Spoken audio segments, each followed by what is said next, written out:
இன்றைக்கி கிட்ஸோட tiffin பாக்ஸுக்கும் husband tiffin பாக்ஸுக்கும் வந்து என்ன பேக் பண்ணியிருக்கேன் அப்படின்னா, என்னோடய சின்ன பொண்ணு வந்துட்டு ஸ்கூலுக்கு சிக்கன் பிரியாணி வந்து செஞ்சு கொடுத்து விட சொல்லி கேட்டாங்க. இங்கே வந்து நம்ம ஸ்கூல் ஆஃபீஸ்க்குலாம் வந்துட்டு நான்வெஜ் வந்து கொஞ்சம் கொடுத்து விடணுன்னா கஷ்டமாக இருக்கும்.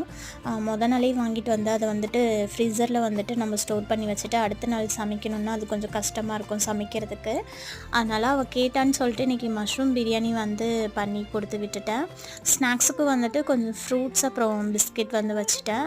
ஹஸ்பண்ட்க்கும் வந்துட்டு லஞ்சுக்கு வந்துட்டு மஷ்ரூம் பிரியாணி, ரைத்தா, அப்புறம் எக்கு வந்து பாயில் பண்ணிவிட்டு அதில் பெப்பர் போட்டு வச்சாச்சு. பிரேக்ஃபாஸ்ட்டுக்கு வந்து தோசை, வால்நட் சட்னி, அப்புறம் ஹஸ்பண்ட்க்கும் வந்து கொஞ்சம் ஃப்ரூட்ஸு. இது ஹஸ்பண்ட்க்கு வந்து ஏபிசி மால்ட் வச்சுருக்கேன்.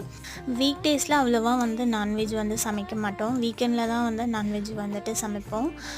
வீக் டேஸில் அப்படியே சமைச்சாலும் நைட்டுக்கு தான் வந்துட்டு சமைச்சு சாப்பிட முடியும். இன்றைக்கி டிஃபன் பாக்ஸ் வந்து இந்த மாதிரி தான் வந்து பேக் பண்ணியிருந்தேன்.